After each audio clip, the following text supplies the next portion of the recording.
Hi.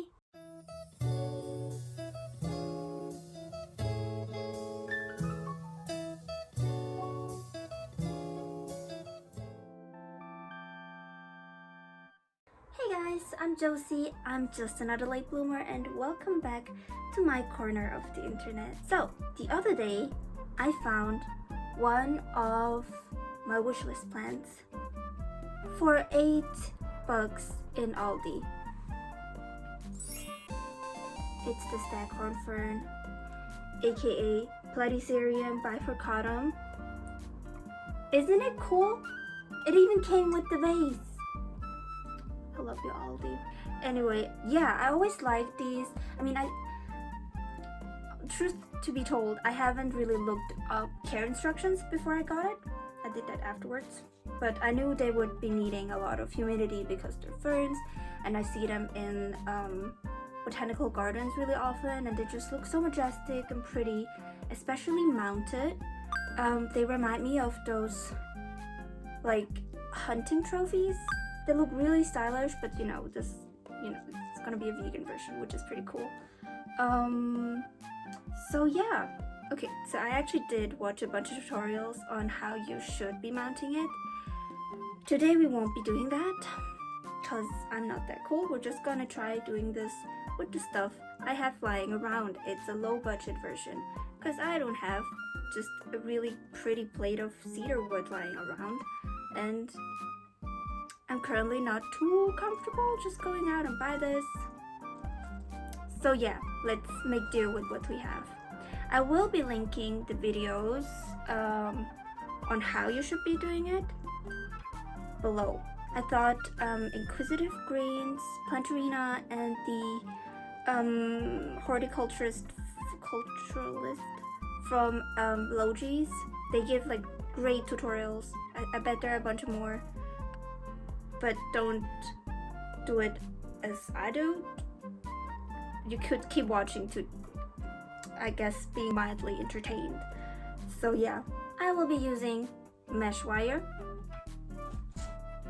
just some cords and fabric. I will be using the mesh wire as a base.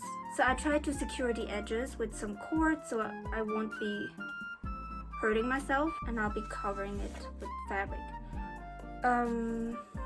So you should be using cedar wood because when you take care of your staghorn fern, you want to submerge the base in water with the plant so you can, thoroughly water it. So you should use something that won't rot, and I heard cedar wood and like old kind of wood is pretty good for that. Yeah, I'll be using mesh wire because I just have it here. Like, obviously, if you have just mesh wire, if you just have mesh wire lying around, you would just cut it into the desired shape. For me, this is just leftover materials I had, so I kind of like intertwined them to make it vaguely resemble a square, and I will be pillowcasing it with some artificial leather I had lying around from another project. So you could just be stapling it. I will just be sewing it with a few stitches. I'll see you later. And I'm back. So this is our mock board. It really does not need to be pretty. This is gonna be like at the wall, on the wall. And I wanted to like hang it up this way, that way, just so it has like a bit of a cooler shape. Yeah, it's not a perfect square, but whatever. Also, really, do as I say and don't do as I do. Well, if you use mesh wire like me, it's gonna rust, and I do not know how the plant is gonna react to rust, which is why I put a little piece of, well, this fabric, synthetic fabric on top of it in hopes that it will keep it away somewhat. Yeah, but if you do have some wood boards, use that. Honestly, I like the aesthetic, so.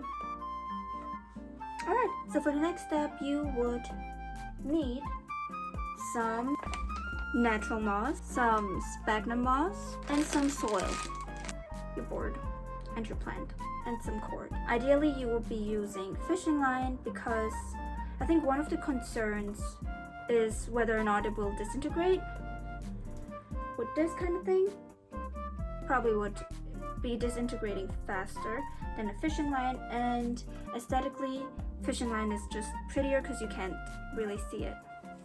But I also heard it's gonna like grow over it anyway, so I don't know, we'll see, I guess. Alright, we're gonna start by putting on our trusty gardening gloves for the portion where we'll be working with soil to prevent it from getting stuck under our nails. So let's talk about the anatomy real quick before we continue.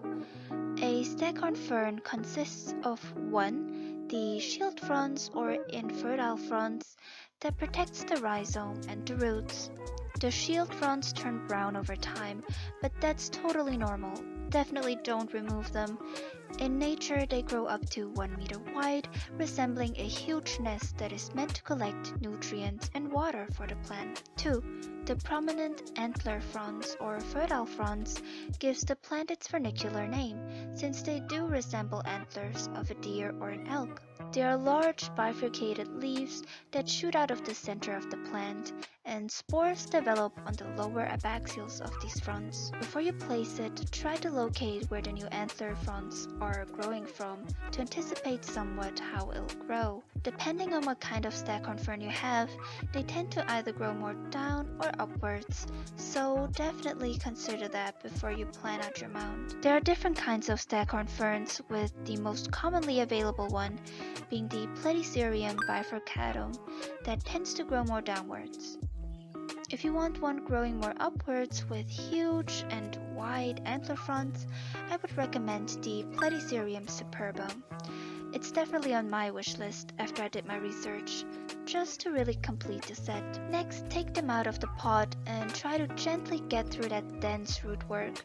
Really loosen it and try to flatten it so you can actually put it on the board without it protruding too much. Staghorn ferns are epiphytes, which means that they naturally attach themselves and grow in hosts, so this would resemble more the natural way for them to grow anyway.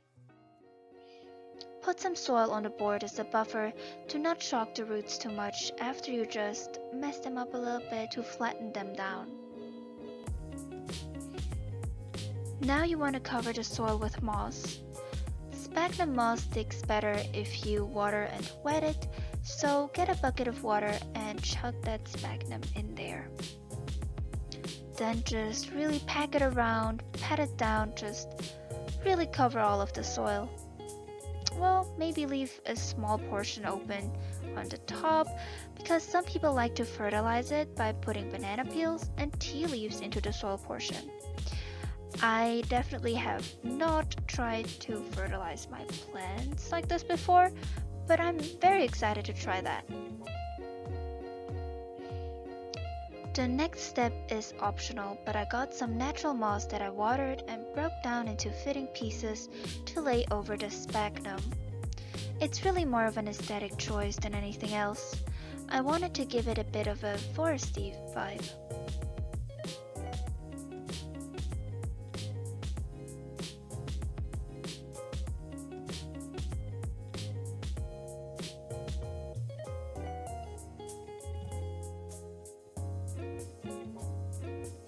Lastly, we have to secure it on the board.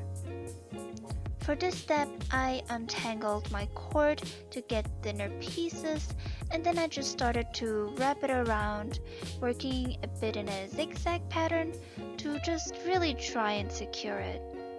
The more knots, the better. Try to get the thread close to the plant so you don't just secure the moss. This portion took the longest, but it's important, so really take your time to do this properly. Afterwards, when you water it by submerging and soaking it, you wouldn't want it to all come off again, so make sure you do this thoroughly. I plan to water it once a week. Apparently misting would also help, but in my experience, letting my plants go really dry and then deep watering them really give me a way better result and healthier too. So I'll be doing that with this one too. I'm planning to really just let the moss absorb as much water as it wants and then let it drip out before I hang it up again. Wrapping, and more wrapping.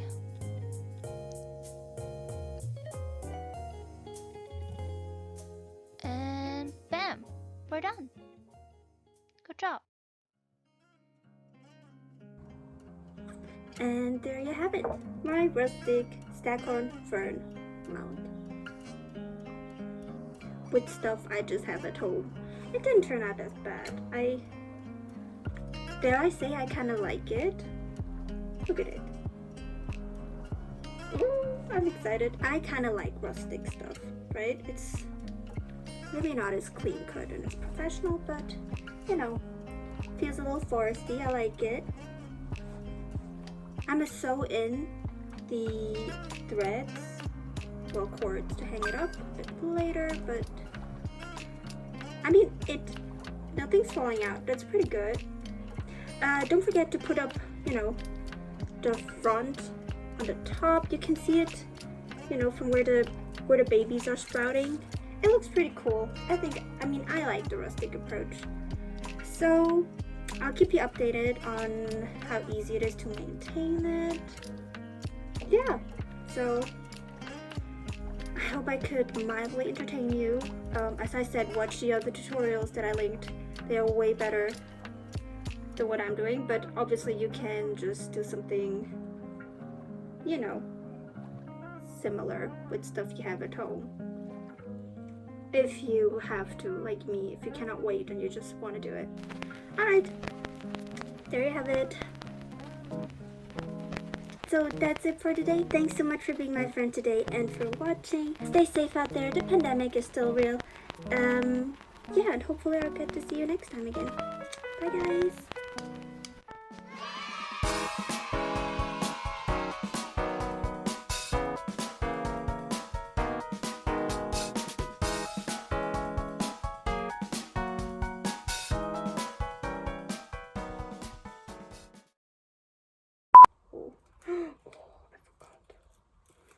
Yeah, so yeah, there are probably easier ways to do the whole thing, but